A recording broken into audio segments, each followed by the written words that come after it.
The Emoji Movie? Why would you want to make a film about that? Patrick Stewart's playing the poop emoji?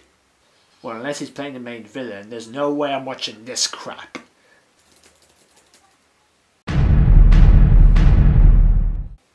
Doctor Who is having an emoji episode now? What's the point of emojis?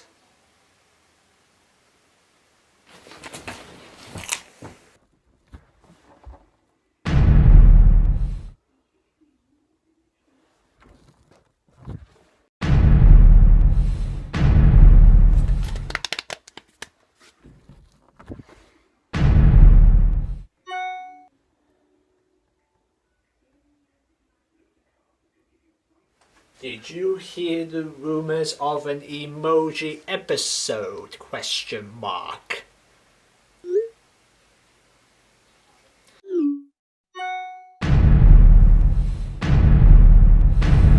That's it, I'm getting out of here.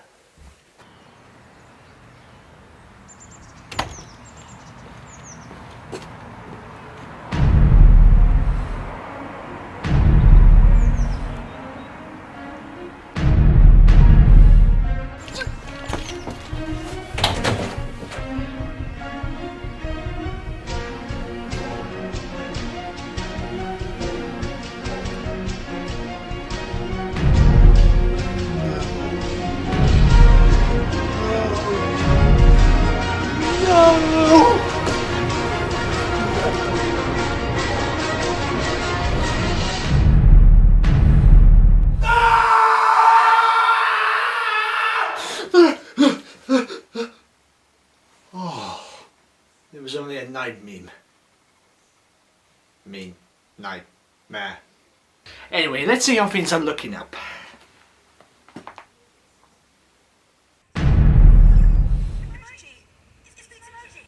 You've got to be kidding me.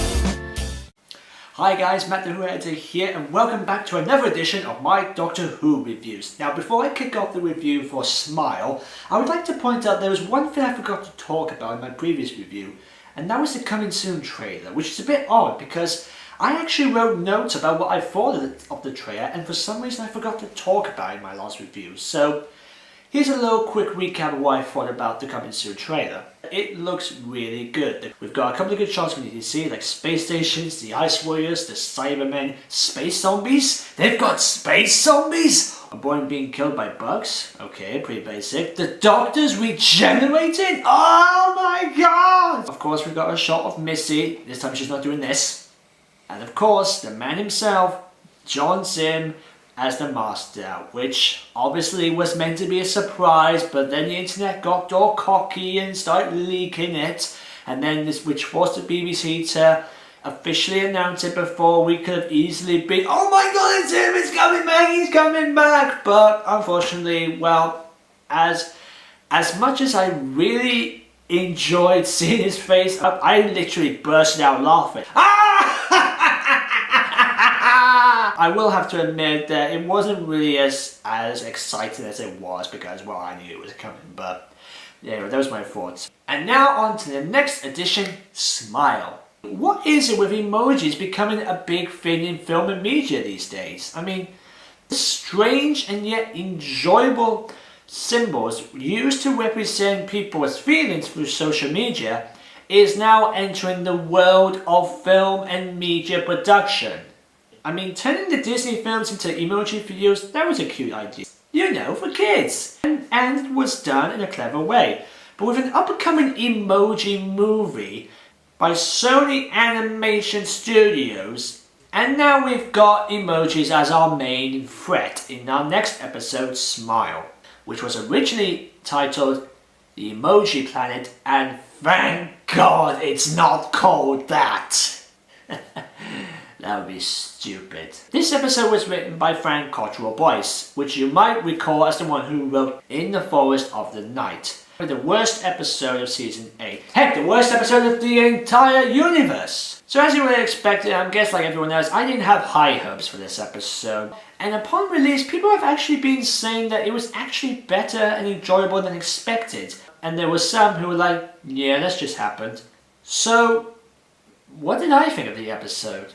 I'm going to give you the good, I'm going to give you the bad, and I'm going to give you the wibbly wobbly timey wimey. First the good. The look of the episode is gorgeous.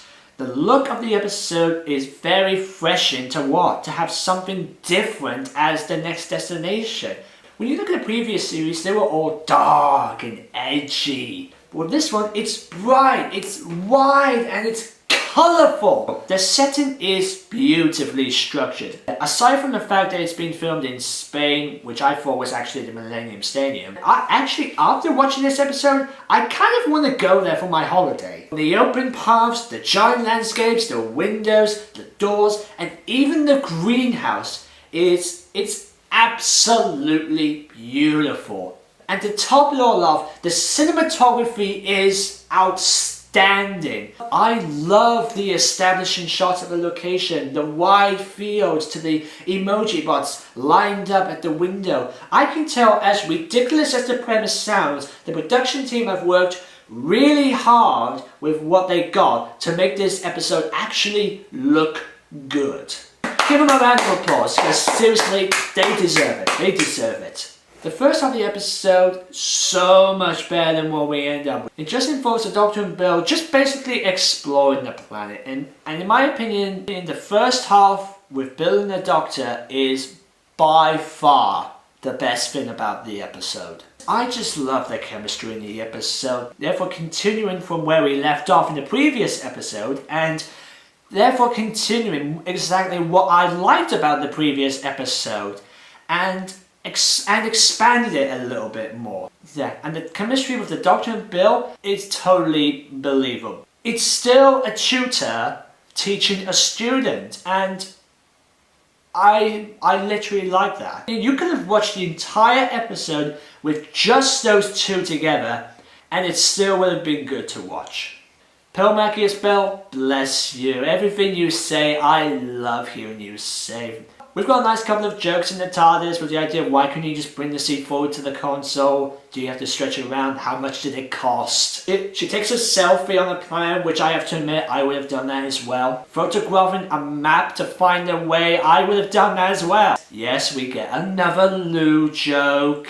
There is a lot of apt puns in this episode. And the Doctor, he's pretty good too with what he's got. And what they've done with him in this episode is that when there's like a threat going on, he immediately thinks, we gotta blow this place up. I don't know why, we just gotta blow this place up. You see him trying to solve the problem now, but he's obviously trying to make sure he keeps Bill, not Bill, out of trouble. And when he finds out a bit more about where they are, he immediately changes his mind and he suddenly becomes the negotiator of the episode, which I'll get back to that later. Matt Lucas is there for only one scene. What I like about the setting of this episode is that even though it takes place in this place called, what's it called? Venetia, that's the one, Venetia.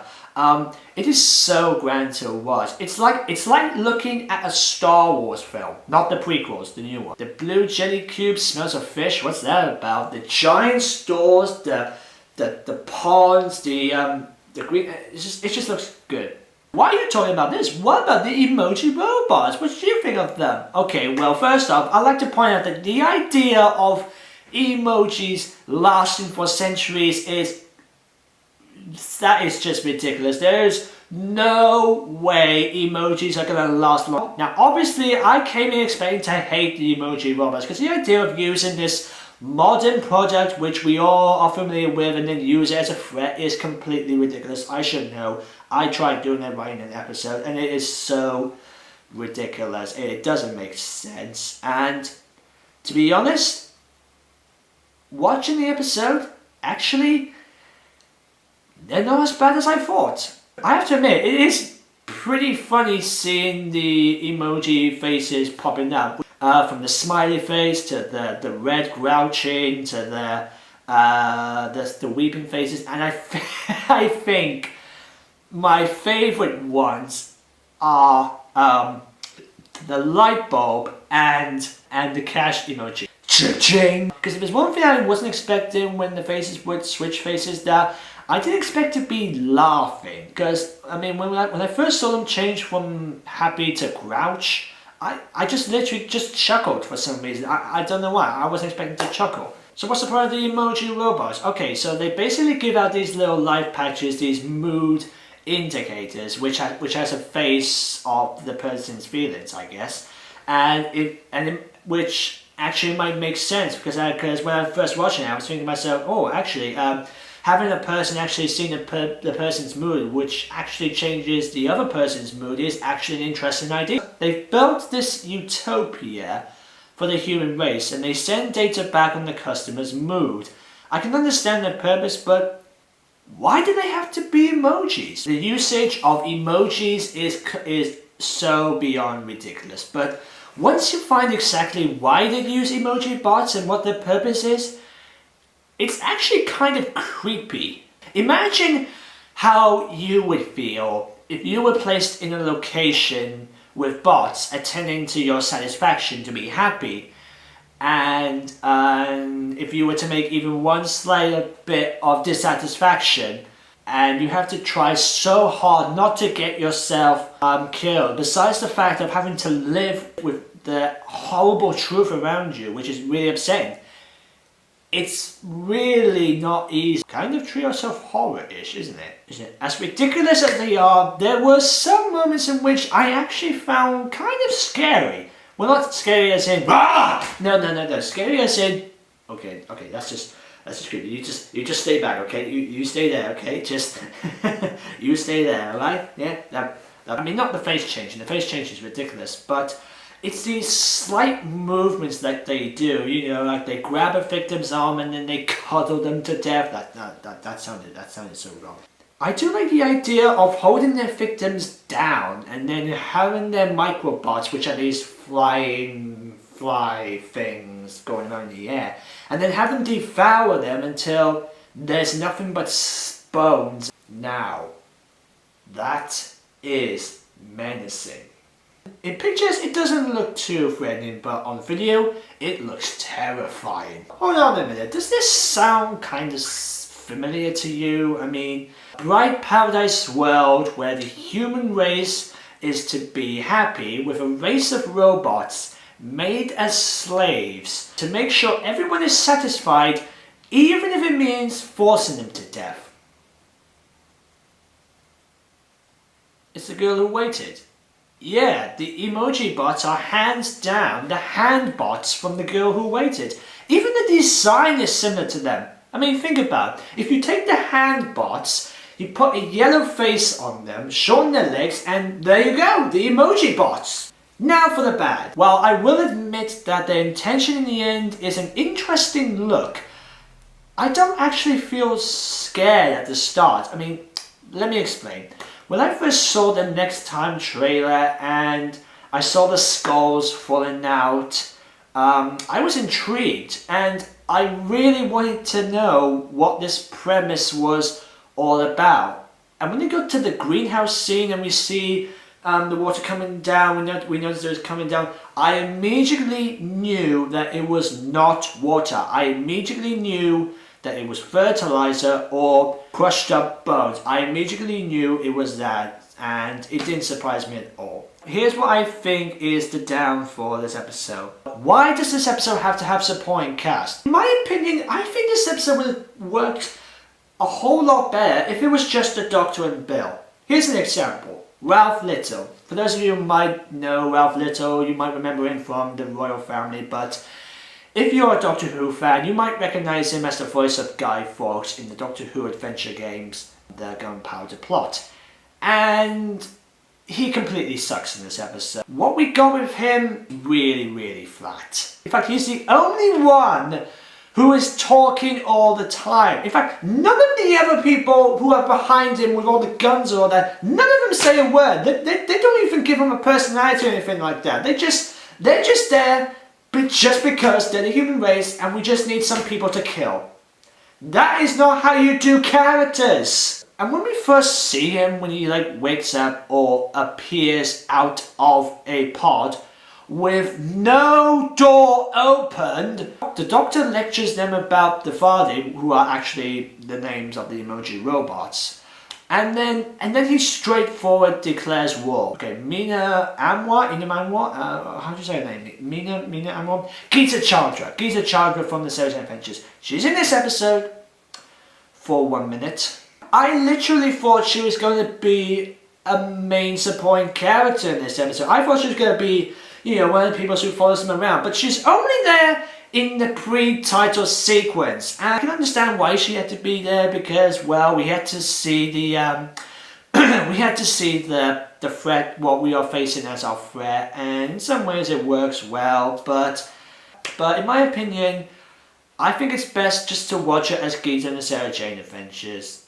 And the boy, he's just there just to be a boy.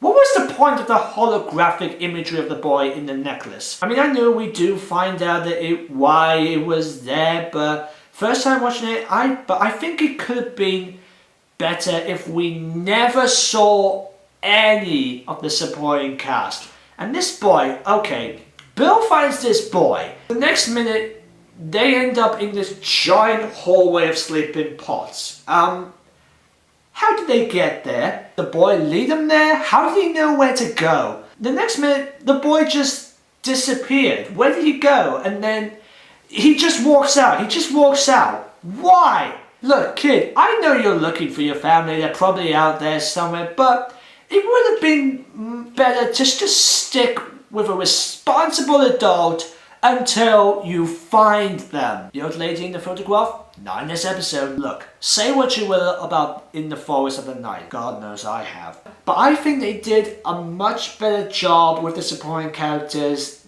in that episode than they did in this episode. Even though it was mostly the kids, and to be honest, I actually like those kids. Well, except one. If you're going to use a supporting cast or human characters, I think having them in the pre-title sequence was fine, just to establish the main thread. But then I think it should have centered around the Doctor and Bill, just those two, since this is their next adventure. Maybe have the characters maybe just appear in the sleeping pods. Maybe just have them, their faces in the windows, and they're just sleeping. And then maybe when it ends, you can maybe have a shot of them waking up out of their pods, and then, not those characters, just regular people. Just have them like wake up. The Doctor would say his monologue, which I'll get to that later. I think one of the main flaws of this episode is the editing, and the editing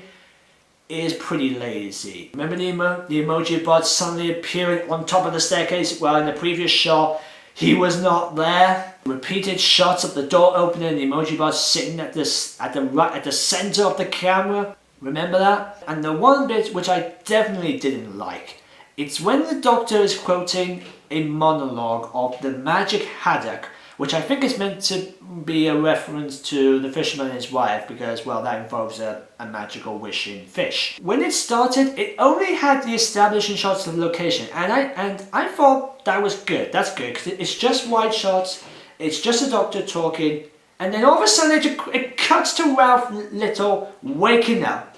Did it really have to do that? Why can't you just cut to the Doctor saying his monologue without actually having to make that bit of edit so awkward to look through? And now for the wibbly wobbly timey-wimey. There's this weird but hilarious smile scene where the Doctor and Bill are pretending to be happy just to escape the emojis, and I have to admit, Peter Capaldi has the weirdest and hilarious smile. And then they just squeeze past the emojis robots on the side. That is ridiculous. The Doctor tells Bill to stay in the TARDIS while she investigates. She mentions the penguin running joke, which, oh man, are you really going to say that for the rest of the series? Because it kind of lost its humour. There's this bit where she looks at the sign of the TARDIS door and discovers that Even though he told her to call the authorities, she then discovers he is the authorities. I'm pretty sure it's meant to be a reference to an earlier episode, but since I haven't actually watched all the classic episodes, I mean I've watched a few, but I haven't watched all of it. And if it was, then I don't really quite get it. I actually like the light bulb, you know, when someone's got an idea. I especially like when the doctor's got an idea and then you turn around and it's just this light bulb just going bing! I just thought, that was a nice touch. I like that. What was the point of the flying bots in this episode? I mean, having them devour the bodies, that was okay. But then we get this weird effect scene where we discover that the microbots are actually part of the building structure. And then we get this really bad CGI effect with the doctor scanning the wall. And I know it's meant to be a flashlight and you know, there's the microbots, but to me, yeah, that was a pretty crap CGI animation. While I do like the idea of microbots hiding in the building structures, I think I would have liked it if it was explained more or maybe found out maybe a little bit later. Watching it the first time, I had no idea what they were talking about. I had no idea what was going on. But watching it the second time, I thought, oh, okay, that actually makes sense.